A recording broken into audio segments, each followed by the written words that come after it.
ओह, यहाँ तो संसार में चारों ओर हर्ष एवं आनंद ही व्याप्त है।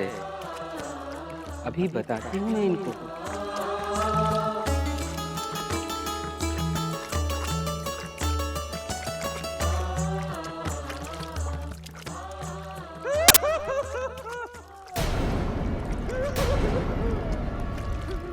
दीदी, ये हमारे लोक में रुदन कैसा? चलो चलकर देखते हैं। वो देखो, कदाचित ये कोई और पानी है। माता गौरी का कोई और रूप तो नहीं? नहीं दीदी, माता गौरी का कोई और रूप होता भी तो रुदन गिरे मार्गों से यहाँ तो भेजती। कदाचित कोई अपनी मार्ग भूल गई है।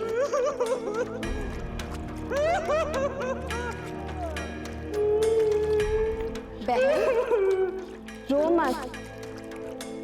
रोने से सदैव दुर्भावनाओं का आगमन होता है। और ये तो पानी लोग है। आपको यहाँ किसने भेजा?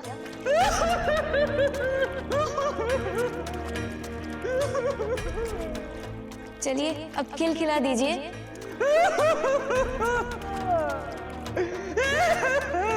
और बताइए, आप भटक कर यहाँ आ गई है या फिर?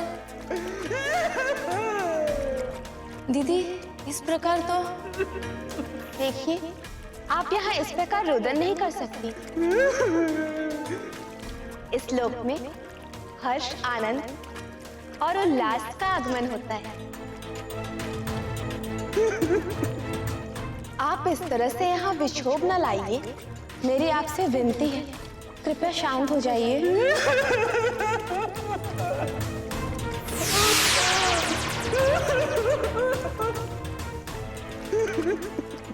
हर्ष पानी, मुस्कान पानी, बहनों क्या हुआ तुम्हें?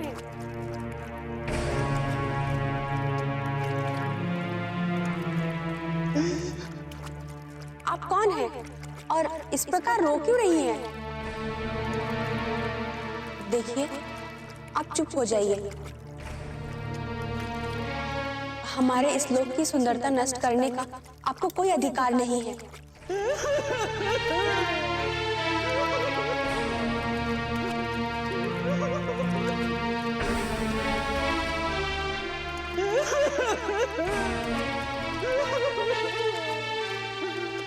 ऐसा ना करो, कृपया तुम अपना रुदन बंद कर दो।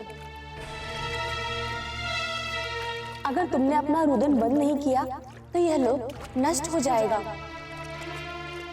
और यदि यह लोक नष्ट हो गया तो इस सारे ब्रह्मांड की सुख, शांति, उल्लास सब नष्ट हो जाएगा।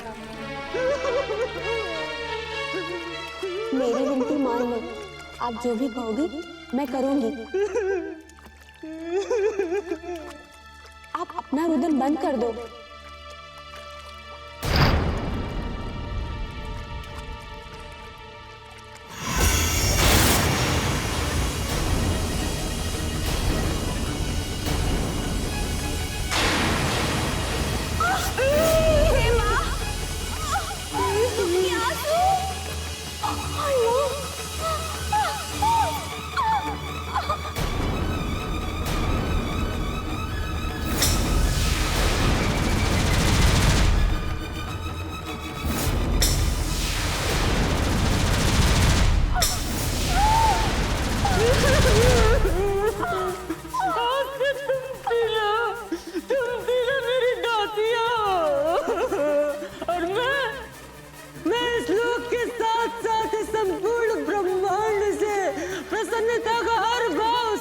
कर दूंगी ताकि संपूर्ण ब्रह्मांड में कोई भी प्रसन्न न रह सके।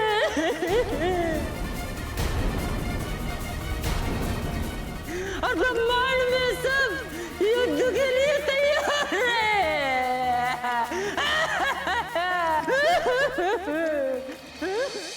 और इस प्रकार के रुदन के प्रभाव से पानी लोक में उदासी और क्लेश फैलेगा।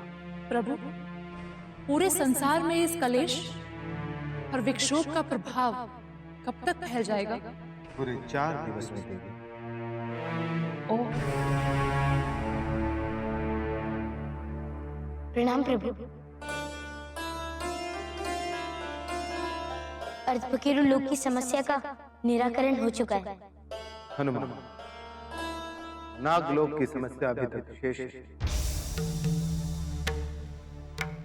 यज्ञ नाग ने तंत्र नेवलों की सहायता से महाराज वासुकी को नागलोक से निकाल दिया, किंतु महाराज वासुकी के ना होने से नागलोक सुप्त हो जाता। इसीलिए यज्ञनाग महाराज वासुकी को पुनः अंदर तो ले आया, परंतु सम्मोहन की शक्ति द्वारा उन्हें अपने वश में किया हुआ है। तुम्हें उस सम्मोहन शक्ति से बचना होगा हनुमान।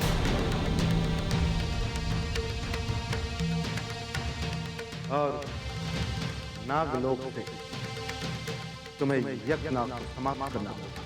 हो जाएगा प्रभु। स्मरण रहे हनुमान, जैसा देश वैसा देश।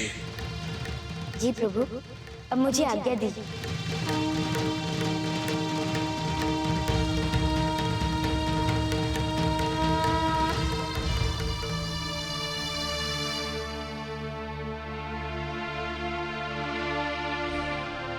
प्रभु, आपने हनुमान को सारी बात खुलकर क्यों नहीं बताई कि यज्ञनाग अभी सभी नागों का विष जमा कर रहा है, ताकि स्वर्ग पर आक्रमण के समय नाग विष से बुझे अस्त्रों का प्रयोग कर सके? नहीं देवी, हनुमान को यह बात नहीं बताई जा सकती थी। देख, यदि हनुमान चिंतित होकर अभियान पर जाएंगे तो कदाचित तो अपने कार्य को सही दिशा में नहीं कर पाएंगे। वो किसी और वैचारिक लावे में बह न जाए, इसलिए उन्हें नागलोक के विषय में उतना ही बताना उचित था। प्रभु, हनुमान तो चले गए नागलोक, किंतु मेरी कथा अभी तक शेष है देव। हाँ देवी, मुझे भली भांति ज्ञान। हनुमान के नागलोक पहुंचने तक मैं आपको बताता हूं यक्ष के भोपाल स्वरूप में किस प्रकार 11 लाख भोपालों पर अपना राज्य स्थापित किया। तो क्या वो सभी से लड़ा प्रभु? नहीं देवी, भूपालों के राजा है भूस्वामी। ब्रह्मांड को 11 लाख खंडों में बांटने के पश्चात हर खंड को एक भोपाल के अधीन छोड़ा गया, और हर भोपाल के अधीन खंड में 11 सहस्त्र छत्रपाल होते हैं, और एक छत्रपाल के अधीन 11 जनपाल होते हैं। इन्हें पथवारी भी कहा जाता है। यदि कोई भूस्वामी पर विजय प्राप्त कर ले तो ब्रह्मांड के हर कण पर उसका अधिकार हो जाए। और इसी सोच के साथ शुक्राचार्य द्वारा दिए गए तांत्रिक लाभा की बरसात आरंभ की थी यज्ञ गोपाल।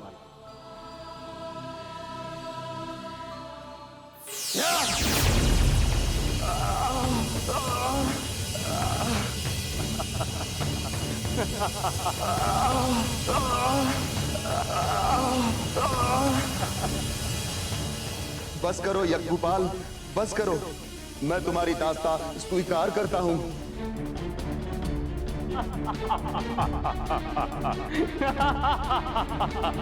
भूस्वामी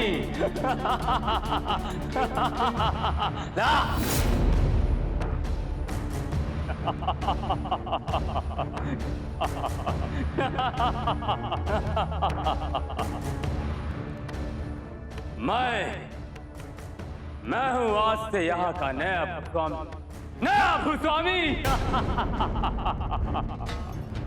सभी 11 लाख भोपालो ये सुन लो, मैं हूं आज से यहाँ का भूस्वामी। और जाकर अपने अधीनस्थ कर्मियों को इसकी सूचना दे दो।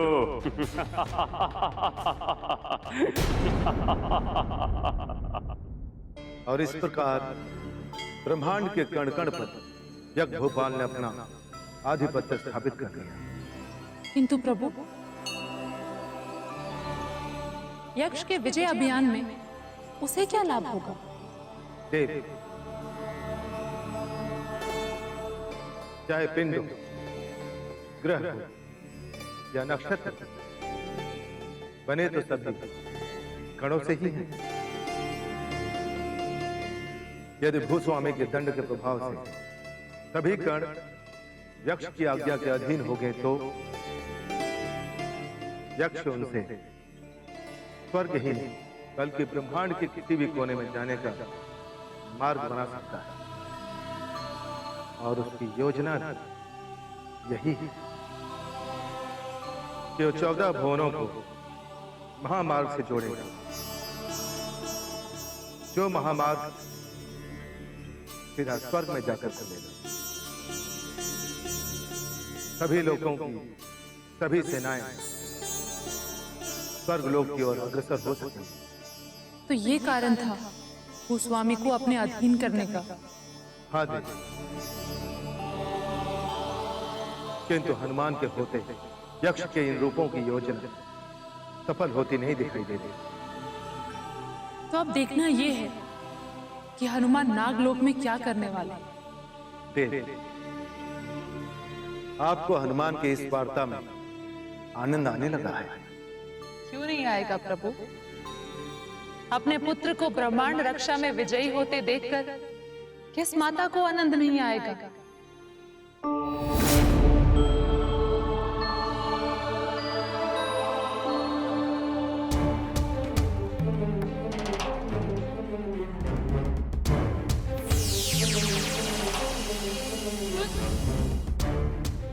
अरे, मैं इस बिल में प्रवेश क्यों नहीं कर पा रहा हूँ?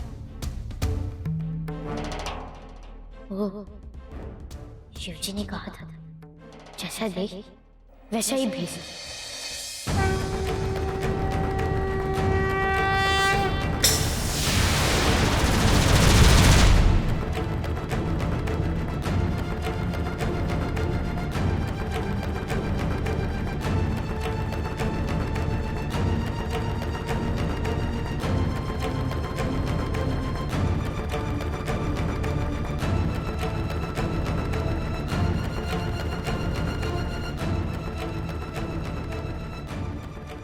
हनुमान इस लोक में आक्रमण करने निकल चुका है। हमें उसे रोकने के लिए विषपान कराना होगा ताकि उसकी यात्रा यहीं समाप्त हो जाए। इसलिए मैं आप सभी नागों से निवेदन करता हूं कि आप अपना अपना विष इस पात्र में एकत्रित करें।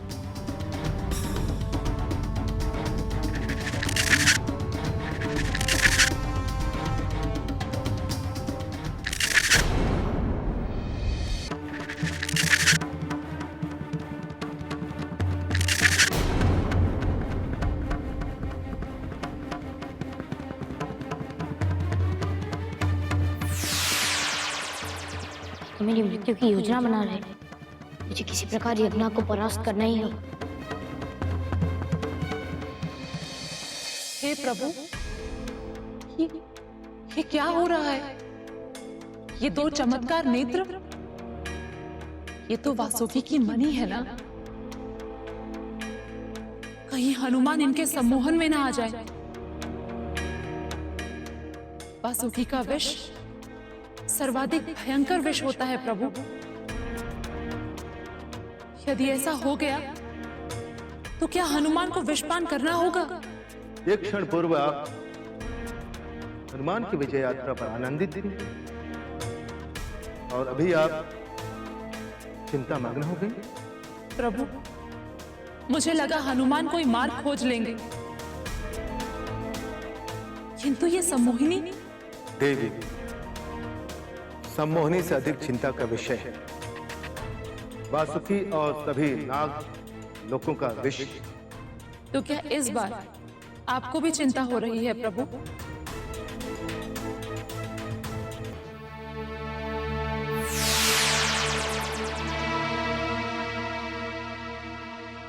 हनुमान, ये पात्र देख रहे हो ना, इसमें भरा समस्त विष पी जाइए।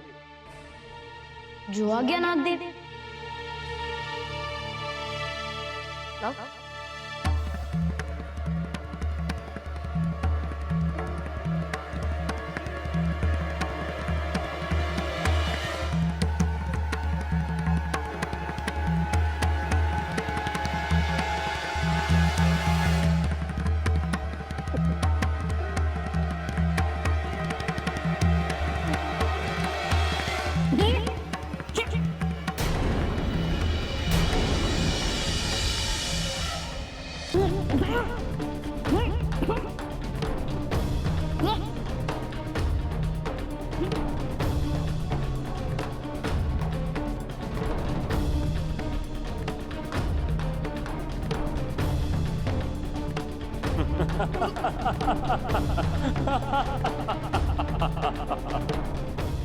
महाराज, ये आपका शत्रु हनुमान आपके समक्ष विष पी के खड़ा है।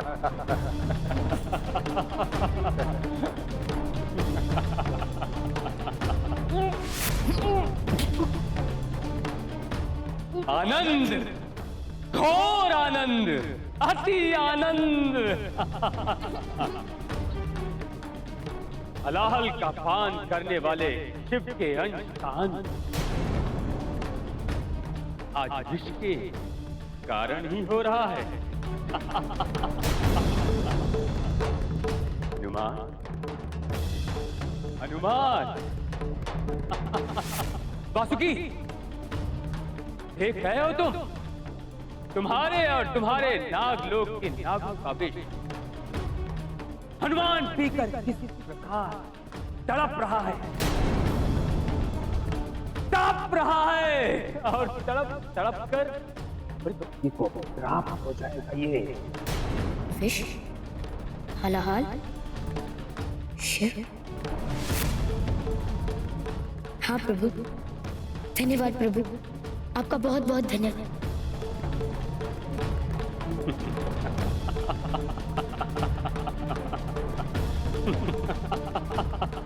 कहो हनुमान, कहो। अब तुम्हें और अधिक दुख नहीं होगा हनुमान। शीघ्र ही तुम्हारी मृत्यु हो जाएगी, मृत्यु।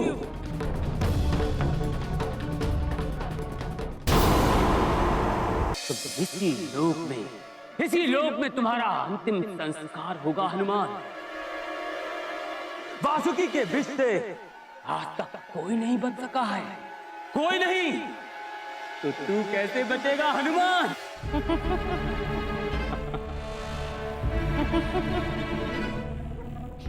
प्रसन्न हो रहे हो? अपनी मृत्यु को देखकर प्रसन्न हो रहे हो हनुमान? वाह, अति सुंदर, वाह।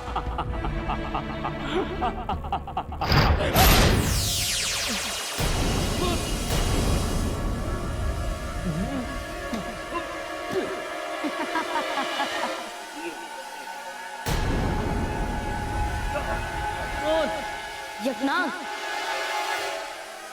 तुमने बिल्कुल सच कहा कि जो भी इस विष को पीता है उसकी मृत्यु तो निश्चित है।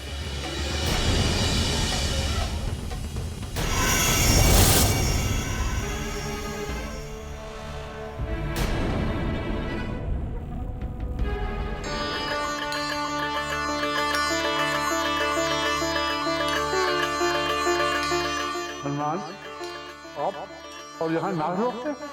हाँ नागराज, मैं आपकी यहाँ सहायता हेतु आया हूँ।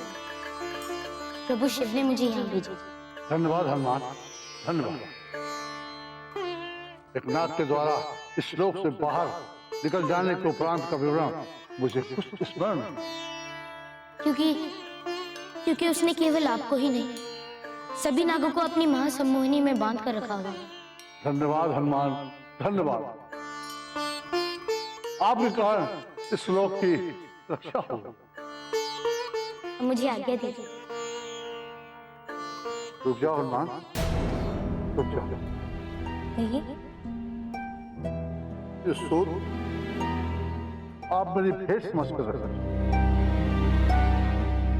ये सूत्र आपको हर प्रकार के विष और हर प्रकार के सम्मान शस्त्र से सदैव आपकी रक्षा करें। आपका बहुत बहुत धन्यवाद नागराज। धन्यवाद नागराज जी। धन्यवाद हनुमान जी, धन्यवाद। गुरुदेव, गुरुदेव! मूर्ख, ये तूने क्या किया? मेरी साधना भंग कर दी। गुरुदेव, आप ऐसे ही केवल साधना में बैठे रहेंगे और उधर हनुमान एक एक करके हमारे सभी रूपों को नष्ट करता जा रहा है। कुछ कीजिए गुरुदेव, कुछ कीजिए। वही तो कर रहा था, तूने मेरा ध्यान भंग कर दिया। क्षमा करें गुरुदेव, मुझे कुछ समझ नहीं आ रहा है कि मैं हनुमान को किस प्रकार रोकूं। गुरुदेव, यदि हनुमान सभी लोगों से एक एक करके ऐसे ही हमारे प्रभुत्व को समाप्त करता रहा तो वो दिन दूर नहीं जब हनुमान हमारे समीप भी आ जाएगा। ऐसा कुछ नहीं होगा।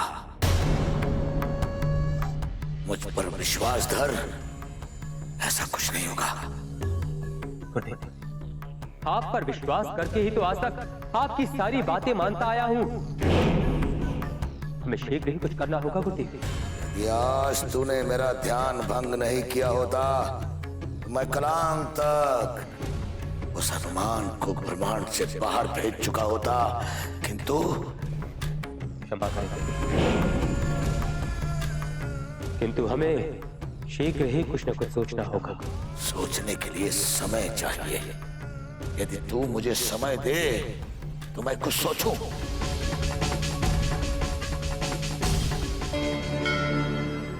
आओ, नागलोक से यज्ञनाग का आतंक समाप्त हो गया है। जी प्रभु, अगला आदेश करें। हाँ हाँ, अब आपको गंधर्व लोक जाना है। क्या?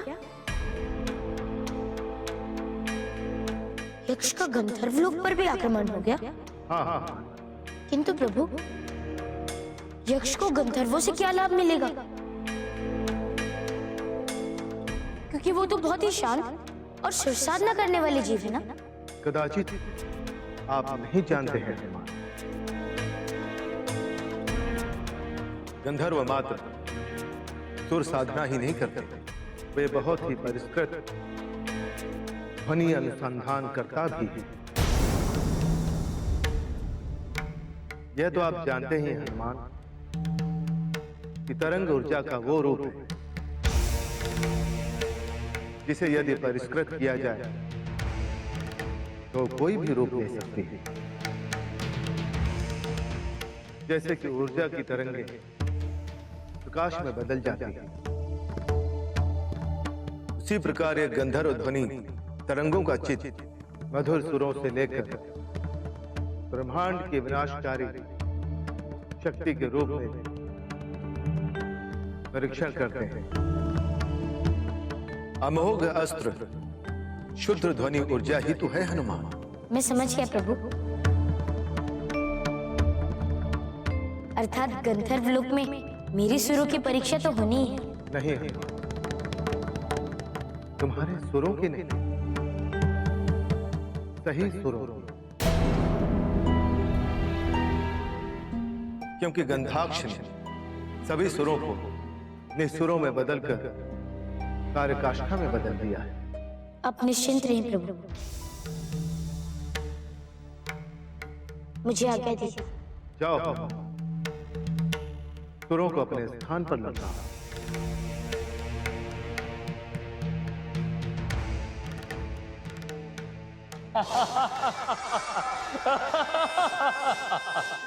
ध्वनि मारक यंत्र। एक बार मैं पुनः इस ध्वनि मारक यंत्र का परीक्षण करके देखता हूं कि ध्वनि मारक यंत्र की क्षमता कितनी है। नहीं, ऐसा ना करें महाराज, ये तुरई यंत्र विकट शक्तिमान है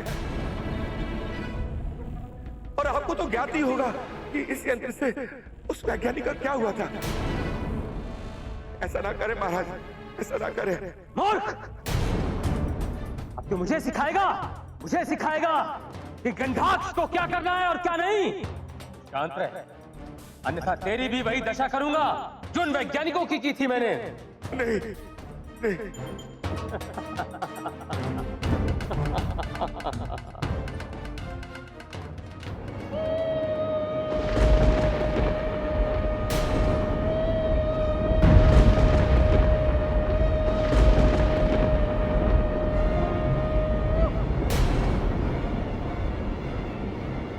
हाँ, अद्भुत शक्ति है इस विस्फोटक ध्वनि यंत्र की।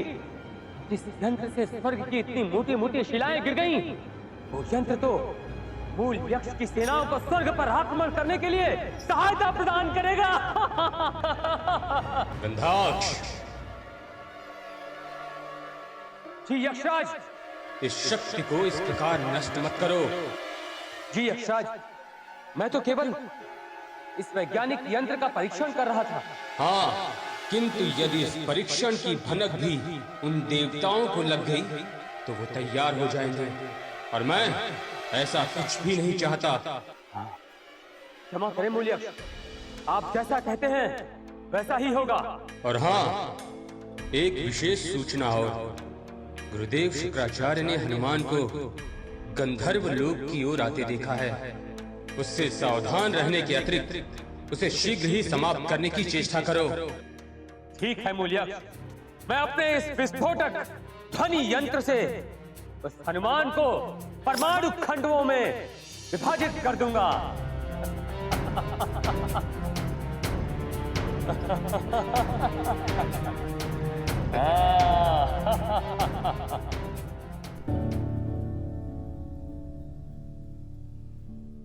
ये क्या हो रहा है?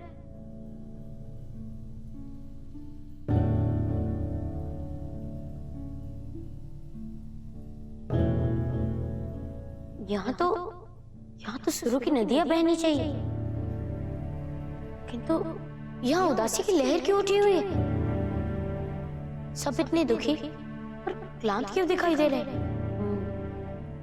कदाचित ये गंधर्व ने इस गंधर्व लोक में उत्पात मचा रखा है और इन सभी गंधर्वों की शक्ति अर्थात सुर और लय ताल से इन्हें च्युत कर रखा है। इसी कारण सब लोग यहाँ उदास बैठे हैं।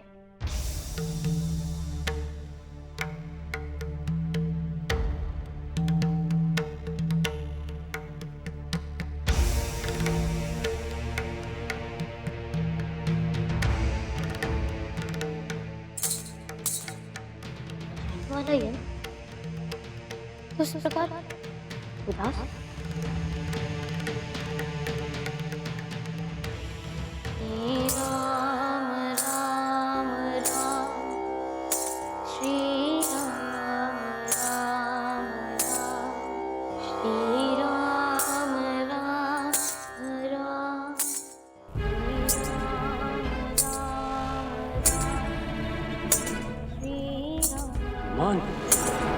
आ गया हनुमान।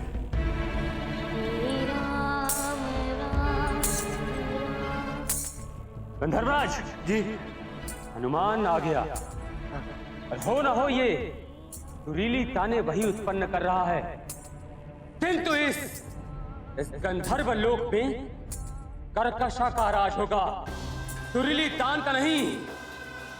गंधर्वराज जी, चलिए चलिए चलिए।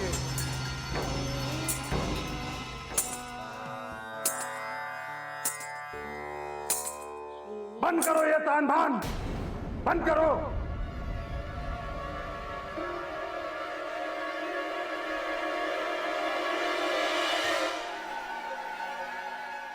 सुनिए गंधर्व जी, आप अपनी असुरी प्रवृत्ति रोक सकते हैं। जिस प्रकार आप अपने सुर साधना में स्वयं पर नियंत्रण रखते हैं, उसी प्रकार रुक जाइए। देखिए, मैं आप लोगों को असुर प्रभाव से मुक्त कर सकता हूँ। बस मेरे साथ गाइए, गुंजन कीजिए। नहीं नहीं, हम पर कर्कश का प्रभाव है। असुर और कर्कशूर असुरों को भाता है। अब हमारे भीतर से देव तत्व लोप हो गया है। तुम भी सुरीली तान बंद करो, अन्यथा। हनुमान, पकड़ लो इसे। छोड़ो।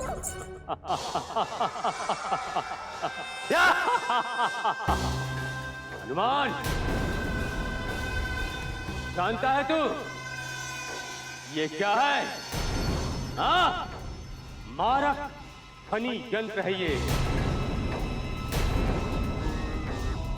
मारक ध्वनि यंत्र।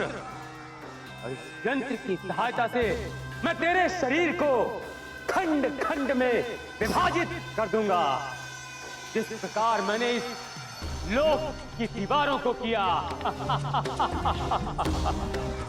छोड़ो, छोड़ो।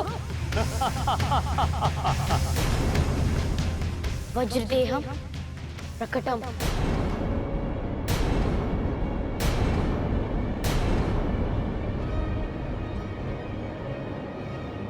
ये क्या हनुमान, तूने अपना शरीर वज्र का बना लिया।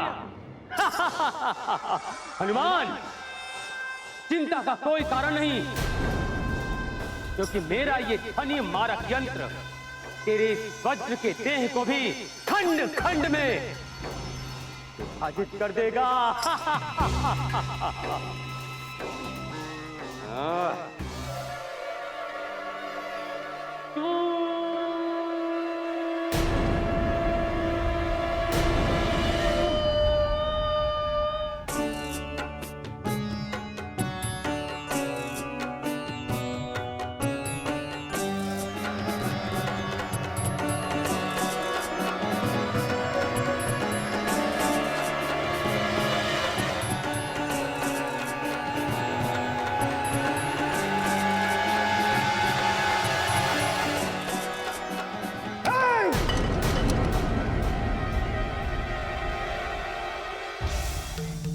सुरों के द्वारा शांत रहने वाले देवता बेसुरे तान सुनकर आपस में ही युद्ध करने पर उतारू हो गए हैं प्रभु।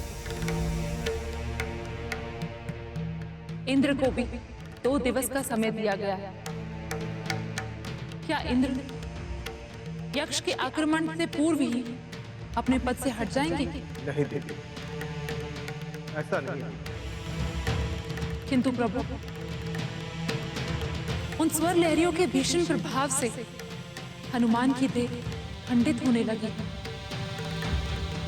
ऐसे में हनुमान स्वयं को कैसे बचा पाएंगे प्रभु? उल्टे को उल्टा करने में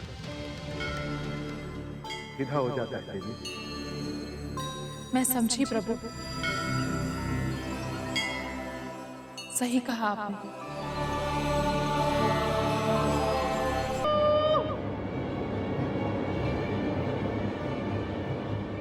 ये क्या हनुमान,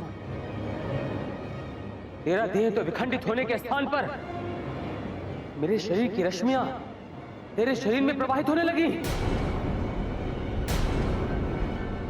किंतु ये कैसे?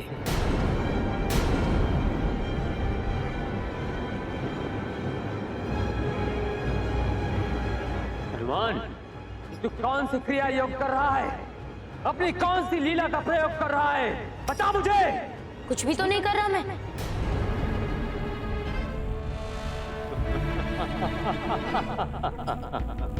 हनुमान,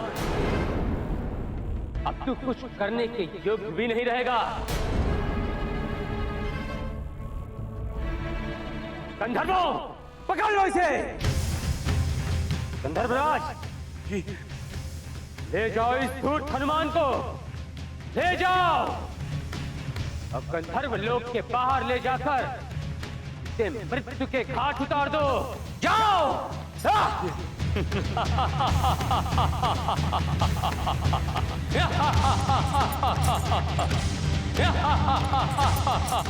सुरो, मेरी सहायता कर।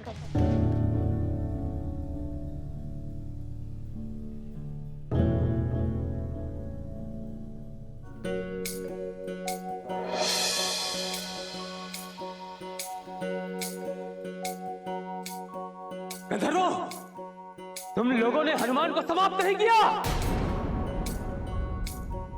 गंधर्वराज, अब मुझे ही कुछ करना होगा।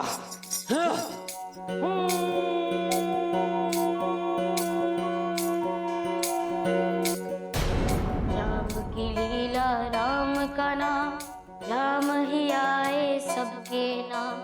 राम श्री राम जय जय राम। राम की लीला राम का नाम, राम ही आए सबके काम। भक्त राम का मैं हनुमान, रोम रोम में बसे हैं राम। राम श्री राम जय जय राम। राम श्री राम जय जय राम। राम श्री राम जय जय राम। राम श्री राम जय जय राम। श्री राम जय जय राम।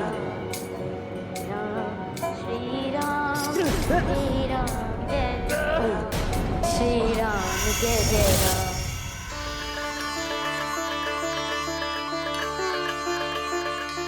प्रभु श्री राम, आज आपके नाम पर एक गंधर्व तर गया। सिर्फ यही नहीं, हम सब तर गए, हम सब सुर तर गए। हनुमान जी, आपके कारण हम सब तर गए।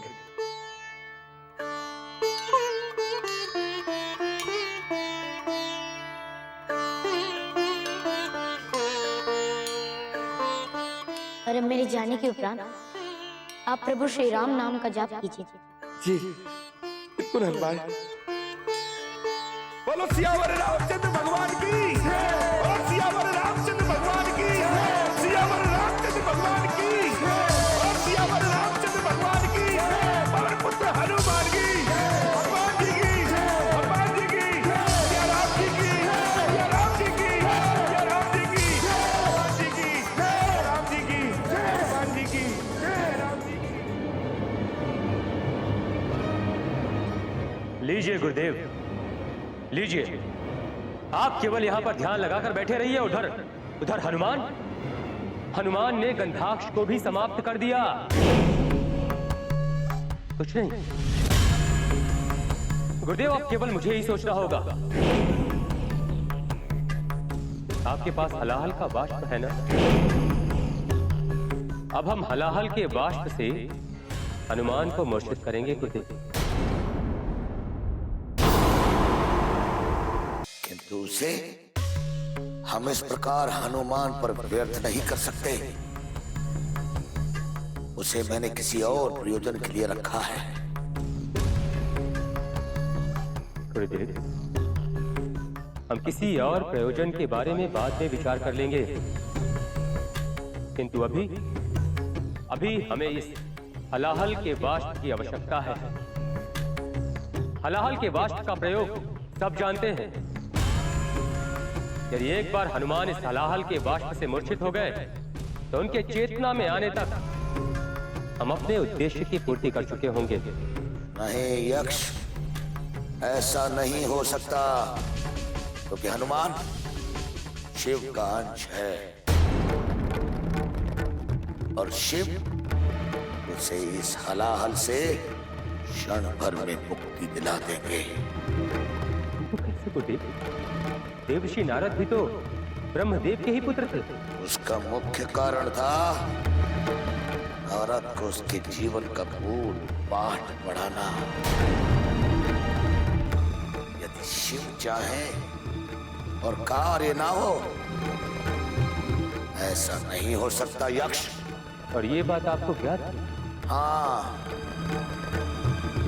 आपको ये बात ज्ञात थी गुरुदेव, और आपने मुझे बताना था, उचित नहीं समझा? तुम्हें उतना ही समझना चाहिए जितना तुम्हारे लिए उचित हो।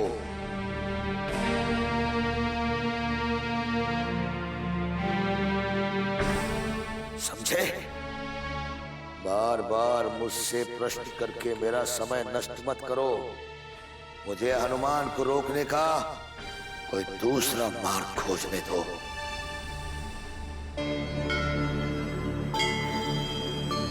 प्रणाम प्रभु। हनुमान, आपको अतिशीघ्र पितृलोक जाना है।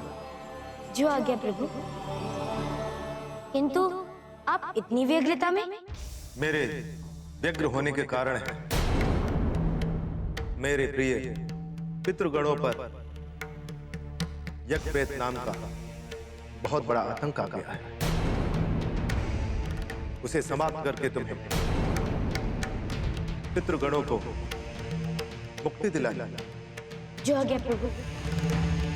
मैं अभी चला जाता हूँ।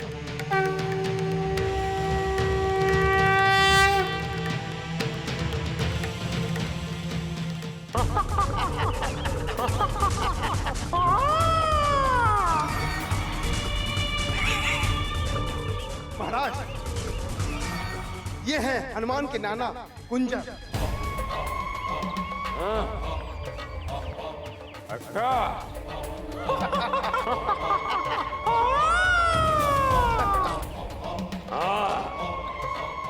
चलो जाओ, इस लोक के सभी द्वारों से प्रहरी को हटा दो, क्योंकि हनुमान किसी भी क्षण इस लोक में प्रवेश करने वाला है। नाना जी, आप आज जाकर हनुमान को समाप्त करेंगे। मैं ऐसा कुछ भी नहीं कर सकता यज्ञप्रेत, क्योंकि हनुमान मेरा वंशज है और मैं हनुमान से बहुत प्रसन्न हूँ, और प्रसन्न आत्मा किसी का अहित नहीं कर सकती। ये तो सोचने वाली बात है। तब तो मुझे तुझे प्रसन्न करना होगा।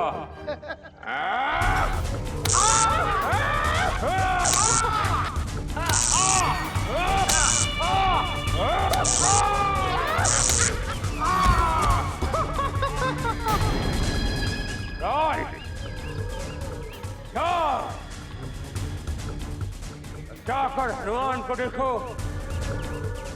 जैसे ही वो इस लोक में कहीं भी दिखाई दे उसे पकड़ मेरे साथ कुछ करो। ओ आज्ञा महाराज।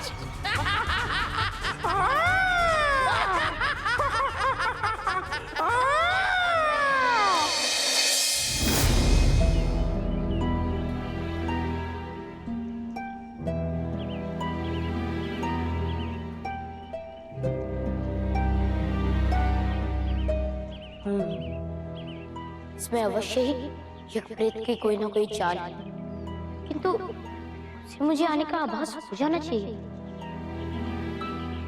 फिर भी इस प्रकार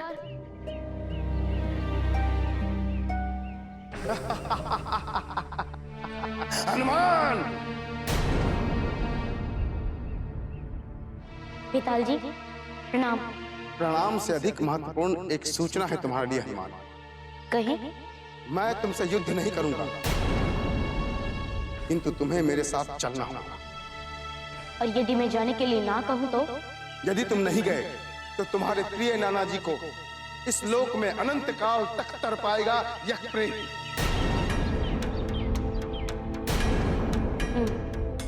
ठीक है, वैसे भी मेरा उद्देश्य यज्ञप्रेत से भेंट करना था।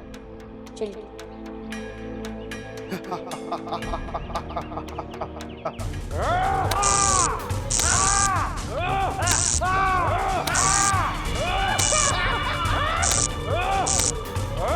रुक जाओ यज्ञप्रेत। मेरे नाना को प्रताड़ित मत करो। देखो, अब मैं तुम्हारे समक्ष आ गया हूँ। उन्हें क्यों कष्ट पहुंचा रहे हो तुम? हनुमान, ये तो मुझे स्वयं भी दिखाई दे रहा है कि तुम मेरे समक्ष प्रस्तुत हो। यदि तुम चाहते हो कि मैं तुम्हारे नाना सिंह की आत्मा को अवनत न करूं, तो तुम्हारी आत्मा को तुम्हें मेरे अधीन करना होगा। ठीक है, मुझे स्वीकार है यज्ञप्रेत, किंतु मेरी अधीनता से पूर्व मेरी एक इच्छा है। बोलो। क्या इच्छा है तुम्हारी?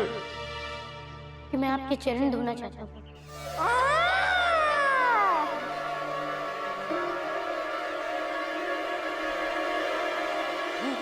द्रोण!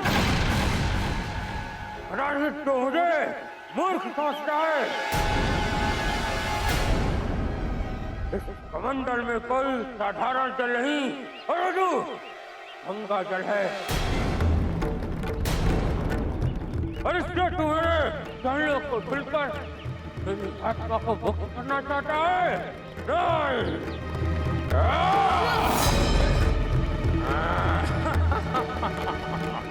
मेरे साथ चल, मेरे साथ चल हनुमान, मेरे साथ चल। हनुमान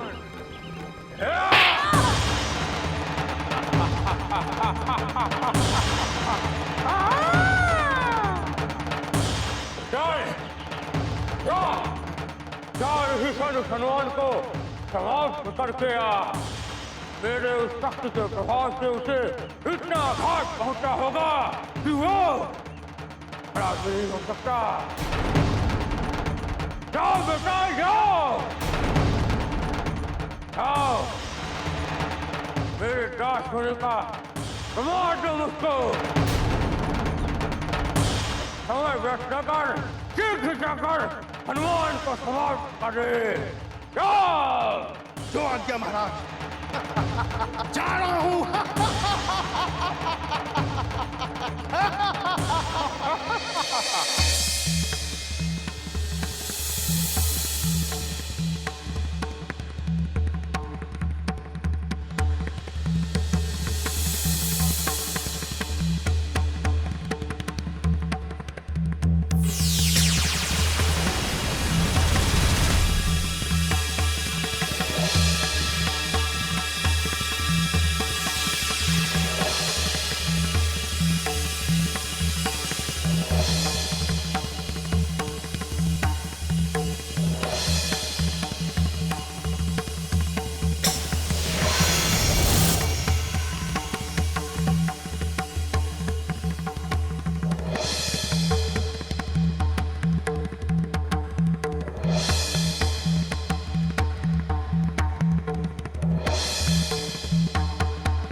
हे मां गंगे, अपने जल का अंश देकर मुझे कृतार्थ कर दे।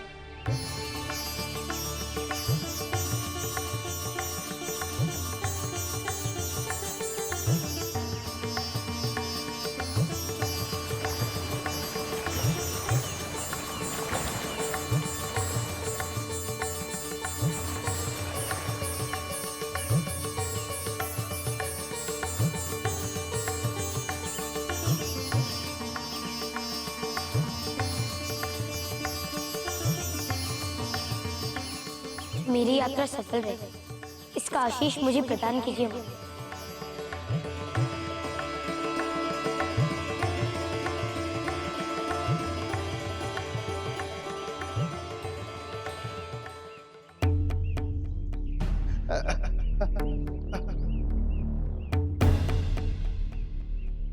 आओ आओ बेटा, आओ और मुझे ये बताओ, तो तुम्हारे लोक में सत्यभास होता है या असत्यभास? सत्य। फिर तो ठीक है, क्योंकि मुझे असत्य कदाचित साथ नहीं है। यदि किसी ने असत्य कहा तो मैं उसके प्राण ले लेता। विशाल में किसी का करूंगा भी क्या? यहाँ तो सब पहले से ही मुझ है। मैं क्या करता बेटा, तू ही बताओ। ये आत्माओं का लोक है यज्ञ। यहाँ पे पूर्वजों की आत्मा उसी तरह नियमों में बंधी है जैसे भूलोक में शनि हाँ। विशाल, बिल्कुल सत्य कह रहे हो, बिल्कुल सत्य कह रहे हो। यही कारण है कि इस खंजर को हाथ पहुंचाता हूँ, क्योंकि मुझे इसकी सूरत देखते ही हनुमान की सूरत स्मरण होती है। और जब भी मुझे हनुमान की सूरत स्मरण होती है, मुझे आवेग आ जाता है, आवेग।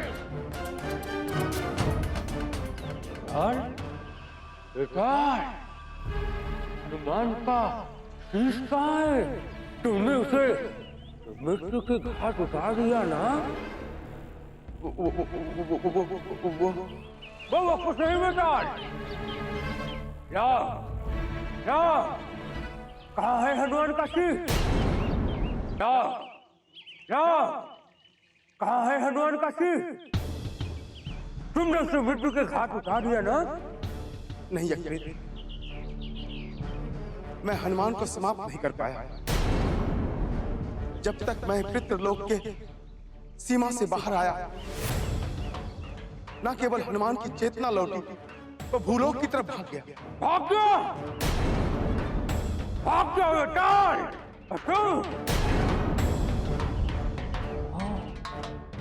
तुम बेकार हनुमान को भागते हुए देखते रहे? नहीं यज्ञ, मैं उसे ढूंढने की बहुत चेष्टा की। अच्छा बेकार, तुझे ये पता चला कि वो पृथ्वीलोक की ओर भाग गया? हाँ यज्ञ। मूर्ख समझता है तू मुझे? मूर्ख! स्वयं हनुमान को उठा कर आया है। हाँ? मुझे क्षमा करें, वो मेरा वंशज है। बेकार! तू मुझसे असत्य बोलेगा? असत्य! मैं तेरे लिए कहीं न बना देता हूँ।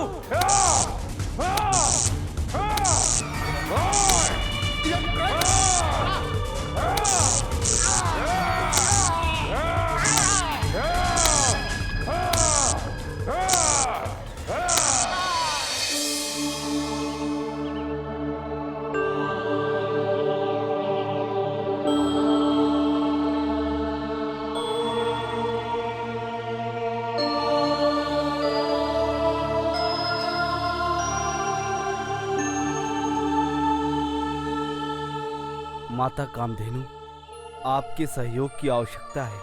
कामधेनु प्रकट हो। कहिए ऋषिवर, मैं आपकी क्या सहायता कर सकती हूँ?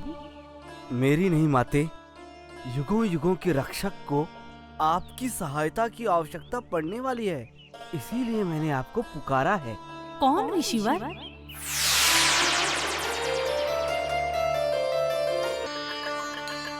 देखो हनुमान आ गए। हनुमान की सहायता करनी है आपको। चकित ना हो हनुमान, आपके द्वारा मेरे विषय में सोचते ही मुझे ज्ञात हो गया था कि आप आने वाले हैं, और ये भी कि किस प्रयोजन हेतु आए हैं। और आप जिस अभियान पर निकले हैं वो पूरे ब्रह्मांड ही नहीं, युगों युगों के लिए एक नया अध्याय आरंभ करने वाला है। इसलिए हे हनुमान, निःसंकोच माँ कामधेनु से अपनी प्रार्थना रख सकते हैं हनुमान। धन्यवाद मुनिवर। माते, मुझे एक पात्र खीर चाहिए ताकि मैं पितृलोक में उसे तर्पण कर सकूं।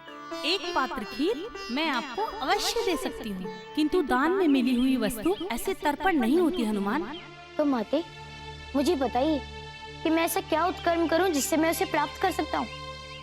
आप मुझे स्नान करा दे हनुमान। जो आज्ञा माते।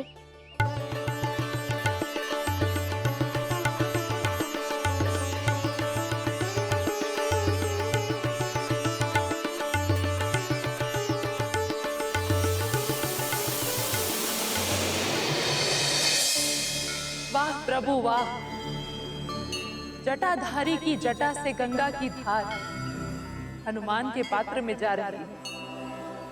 सुंदर, अति सुंदर।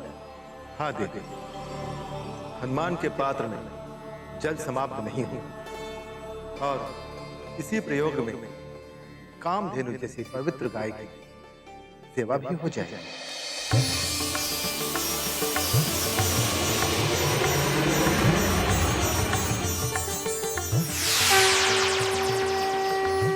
मैं आपसे प्रसन्न हुई हनुमान। ये लो।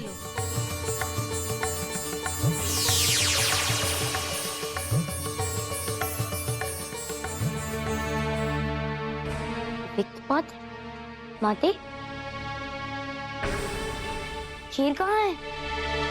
अर्पण के लिए तुम्हें खीर से अधिक और भी वस्तुओं की आवश्यकता पड़ेगी हनुमान। कामधेनु ने आपको अक्षय पात्र भेंट किया है। इसके द्वारा जो आप मांगेंगे या विचार करेंगे वो सब कुछ आपको प्राप्त हो जाएगा। धन्यवाद माते। धन्यवाद मुनिवर। अब मुझे आज्ञा दीजिए, मैं पितृलोक हेतु प्रस्थान करता हूँ। हनुमान, आप इस पात्र को लेकर पितृलोक जा रहे हैं ना? हाँ माते।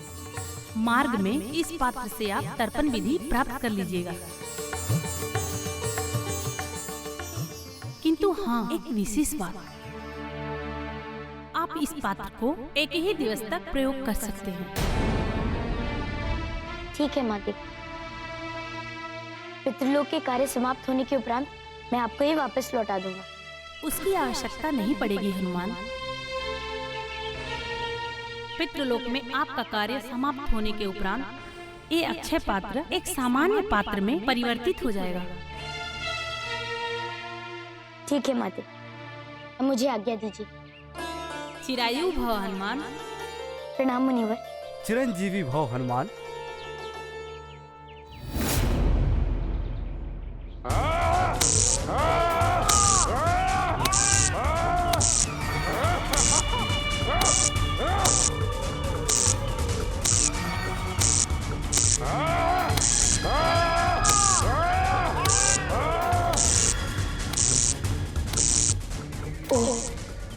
तो ये प्रेत ने ही मेरे दोनों पूर्वजों पर अत्याचार करके उनकी दुर्गति कर दी है।